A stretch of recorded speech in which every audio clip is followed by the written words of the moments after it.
আসসালামু আলাইকুম প্রিয় বন্ধুরা।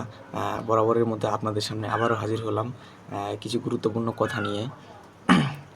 গতকালকে একটা কনফারেন্সে রবিচন্দ্রন আশ্বিন, যাকে আমরা সবাই চিনে থাকি, ইন্ডিয়ান একজন অলরাউন্ডার ধরতে গেলে।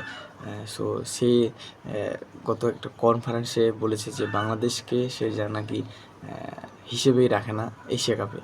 সো বাংলাদেশ, হংকং বা যে ওমানের মতো টিম রাখলে বলে এশিয়া কাপের মর্যাদা নষ্ট হয়, এরকম মানে কটূক্তি করে তিনি উপহাস করেছেন যে বাংলাদেশের মতো দল নাকি এশিয়া কাপের মানে থাকার যোগ্য না, বরং সাউথ আফ্রিকা বা আফ্রিকার কোনো নেশন আনে খেলানো উচিত।